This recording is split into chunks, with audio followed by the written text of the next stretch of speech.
So hello everyone, welcome to today's episode. And today we have our esteemed alum with us, Mr. Shaun Row. He has worked with various brands around Martech, AI automation, and how these brands have changed their approach to marketing now. So let's talk to the expert. First of all, sir, how is it being back on campus?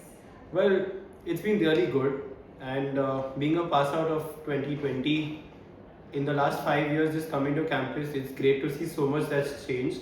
Right. We also spoke offline of the curriculum and the number of details that have been added Right. to the curriculum, right? I'm really excited to discuss that and to share with the audience as to so much that's happening at SIDTM. Yeah, right.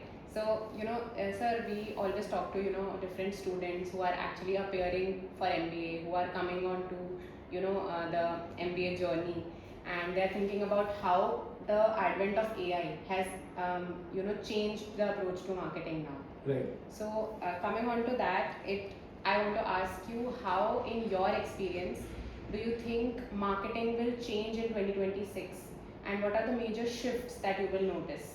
Right.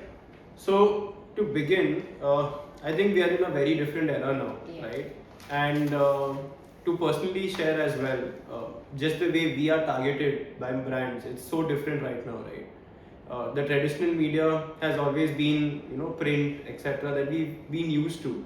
However, now it's so instant that something that happens in the same day, you end up getting notifications of it right then and there. Right until our mobiles, right? I mean, those devices as well are not left. And with AI coming in, it's just going to be an enabler for all of that. Right. Because what AI will do is that it's just going to give us so much more structured content so that we don't have to spend our time in that, gathering the data. But whereas now marketers, I think, can use their, mind space to be more creative, and that's when they are their best, because that's what marketers need to do, right? They think out of the box, let AI do the groundwork, and the marketers then will just take it on from there. Yeah, so like collecting customer data, right? Yes. For that matter, like customer relationship management, customer data protection. Correct. So remember we were talking about like the Airbnb example. So how Airbnb is using customer data, and then recommendation engines are there who are recommending us according to our Correct. previous Stays. Yeah. So I think, because in my personal opinion, there is just so much information out there now, and that is the food for the AI engines, right? And in our personal front as well, the number of content, so be it a Spotify that we may now listen to, it is able to read our, listen to the music that we listen to, and basis that start predicting what we may like.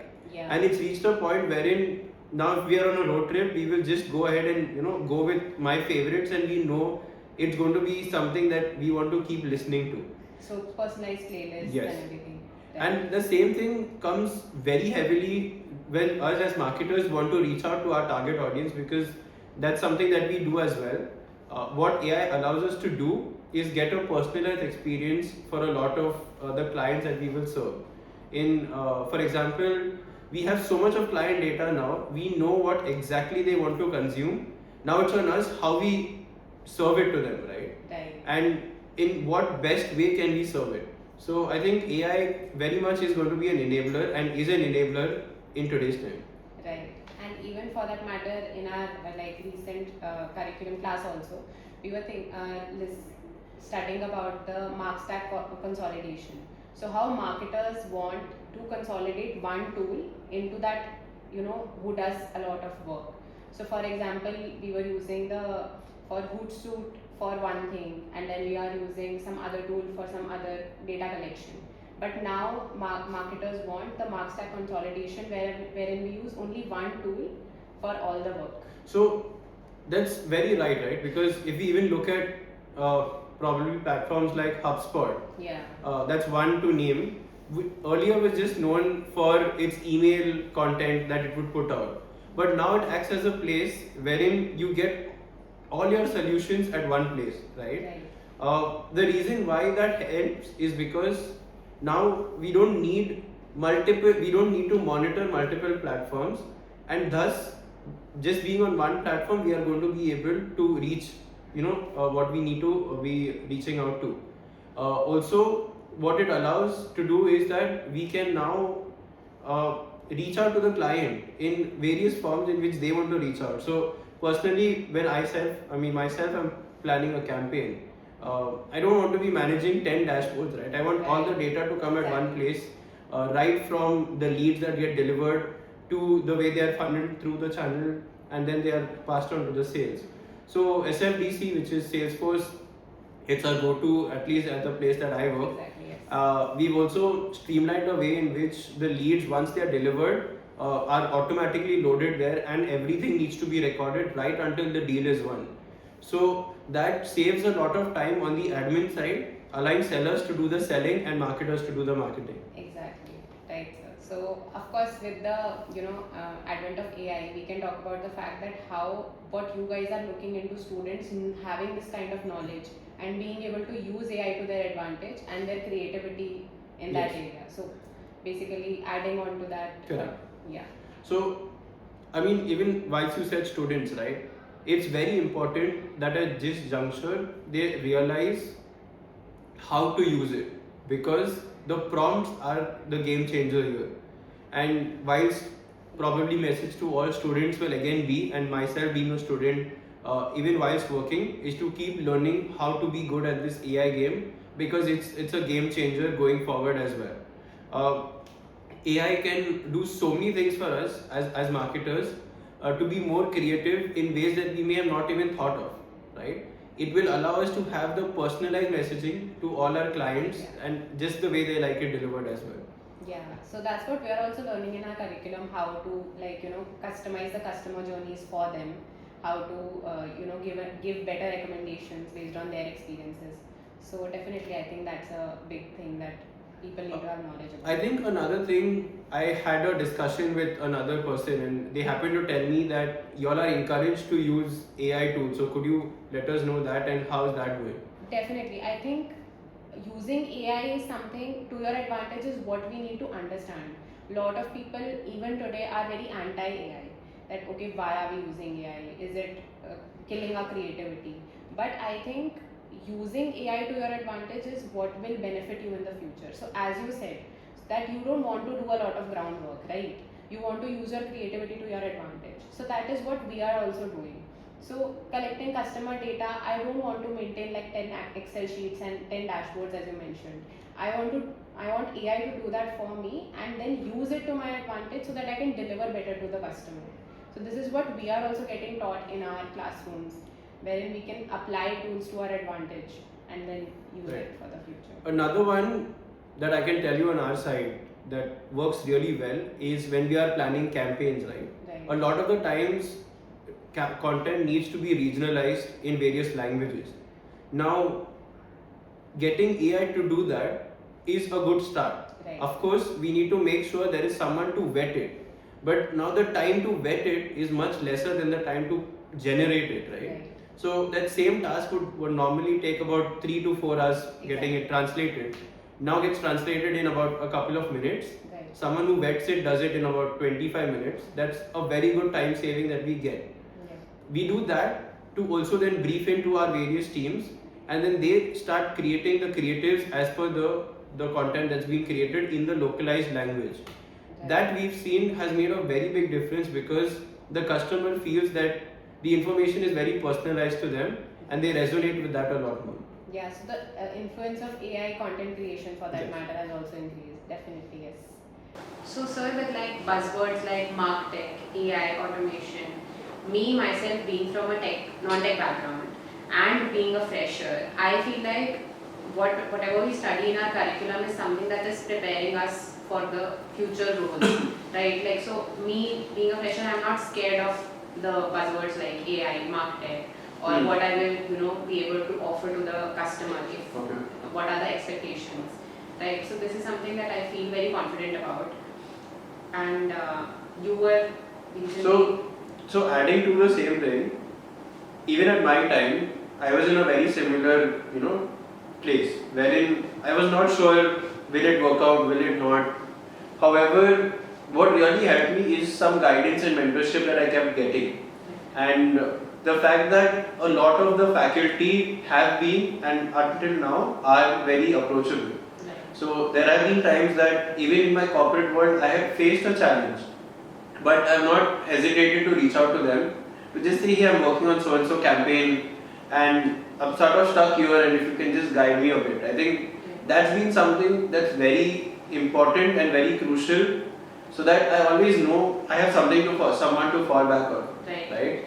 And also with the rich heritage that the college has in terms of alumni, because we started in 1996, I feel the number of alumni that are out there are a lot. A lot of them are very approachable as well. We've also heard, and you could keep us honest, that a lot of them do come to campus and have sessions. So if you could just tell the audience a bit on the sessions as well. Right, so we do have like marketing people who are in partner positions as partners in companies like Salesforce, for example. So one of our marketing specialization subjects is taught by somebody who's a partner in Salesforce, and she comes and teaches us about what is happening in the industry. So having that kind of industry relevance and getting that insight of what actually customers are demanding, what they are offering, and how we are prepared for it. So she'll come and tell us what the industry is focusing on at this point. Right. So last time in our last semester with her, we worked on a marketing simulation, right? Wherein she taught us what our customer expectations are. So for example, I had a customer base wherein I had what all is he demanding. According to that, we worked on a project where we took the data of customers, took a end-to-end whole customer journey roadmap, presented to them how ROI will be projected, what pricing strategies they should apply, and all of those things, and then gave them a solution. Right. So being able to do that, and all of that me being a non-tech person, applied machine learning.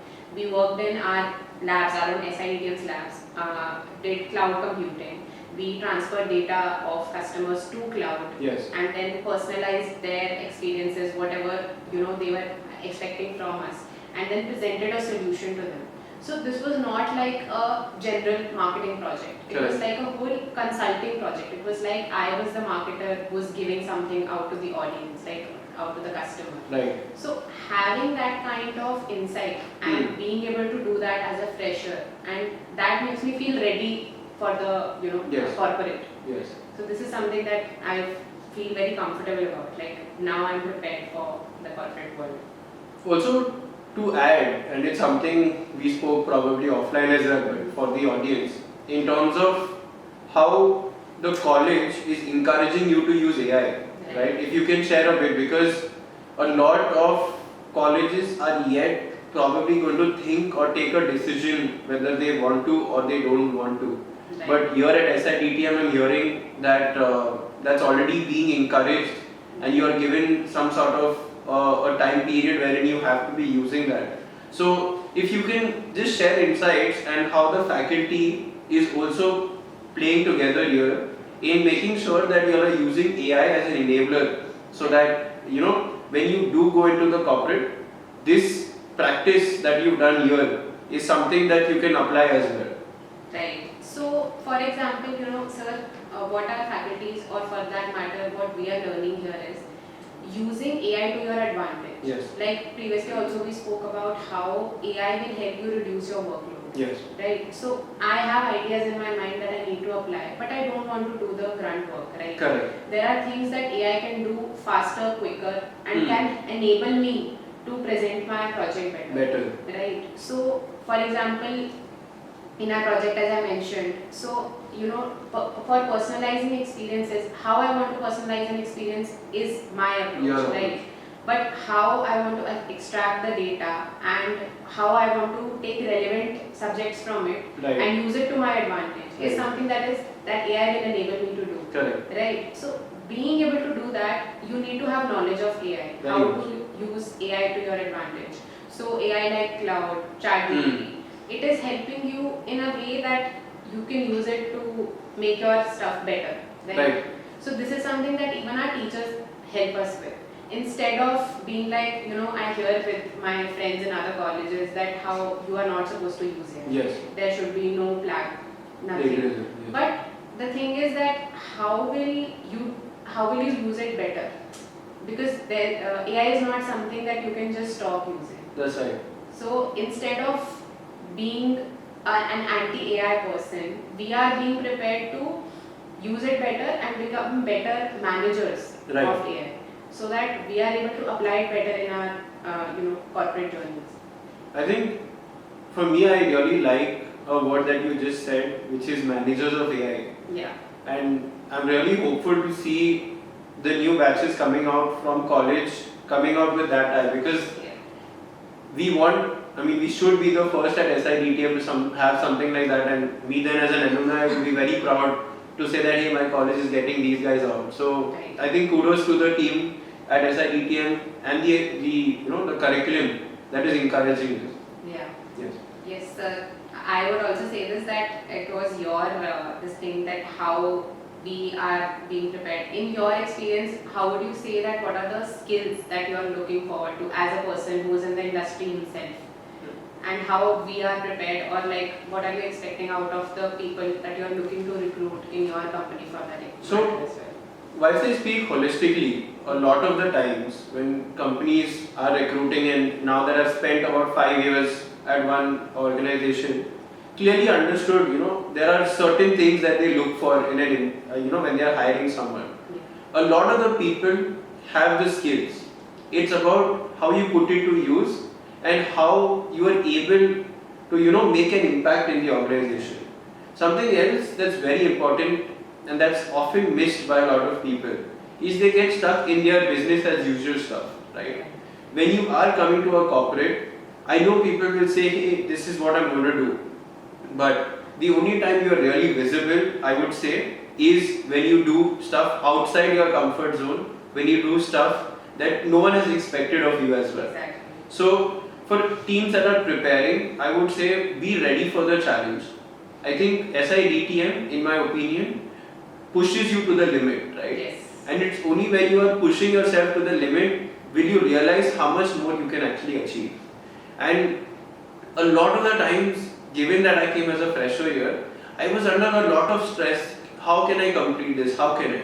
I mean, we got there nonetheless. However, now that I go into corporate and I've been there for so many years, I feel the amount of pressure that I had at college was a lot more. And had I not had that, I don't think I would have been able to handle work. But I think work has been very good due to all of that. Something else that I think students coming in need to keep in mind is that you have to always be open to learn. Exactly. Right? A lot of the times we feel we've reached a certain point in academia where we are good enough now and we stop the learning. With the advent of AI, the learning just has to keep going because it's going to keep pushing you to keep getting better. Exactly. So I think let's all be good AI managers and keep at it as we are going. Yes, definitely. Adding on to what you said, I would also say this, that being somebody who did BCom, yes, I never thought that I would be able to apply AI like this, would be able to call myself an AI manager. Yes. So in that sense, I feel like you put forward a very right point, that we are here comfortable no matter what background we are coming from. Yes. But SIDTM has made us comfortable with the use of right things. Right. So today, in any role that we go forward to, we can apply digital transformation. We can use and apply AI automation, and we understand the prospect of how ethics play a role. Right. How we are using data of customers and how to put forward it in a right manner. That's correct. Right. So understanding all of that and being able to apply it in corporate is something that we are also very confident in now. So I mean, this was a great talk with you. I have one more though, and it's something that we've not discussed, but I would really like if we touch upon is the specializations, because I feel SIDTM, in my humble opinion, offers a very good blend of two specializations which not too many colleges offer. Right. So for all of those considering, what would you say are currently there, and if you can touch a bit on the subjects that are there, so just the three specializations being dual as well. Right, so we have finance as a minor for all specializations. We have marketing and finance, analytics and finance, and then systems and finance. Right, so for me, I am from marketing, which is why we had this whole conversation about how marketing is changing and how AI is an enabler in marketing, wherein we do learn about marketing trends, market research, then how consumer behavior, consumer analytics, and how they are helping, and use AI tools in our classroom to be able to understand that and apply it in a live projects, etc. Then we have analytics and finance, right? So in analytics and finance, we are able to see how analytics is playing a role. So using tools like Hootsuite, etc., Python to your advantage. And then we have systems and finance, wherein we learn about various tools like cloud computing, etc. Yes. So, and all these, we have common subjects as well. So we do live project and apply a use case and make it come to life. Right. So we take a use case and build a prototype around it. So that again is a project of how we can apply our curriculum to actual problem. Right. So these are some things that we are learning, and this is something that is preparing us for what is out there. Right. The last I think that we keep in mind is the alumni base that people will get access to being as part of SIDTM. That's something that very few colleges can actually offer. Right. So that's the final message that I would lend out, is that make the most of connecting with alumni. Yes. We have an alumni base of about 28 years. So thank you so much, sir, for giving us your industry experience and telling our audience about how your experience has been, how you have applied marketing in your domain, and helping them prepare of what industry expectations are from them. So this was a great talk with you, and hope more talks follow with you as well. So you can connect with Sir on LinkedIn, and he's our alum, as he said the relevance of alums in our MBA. So stay tuned for more such episodes.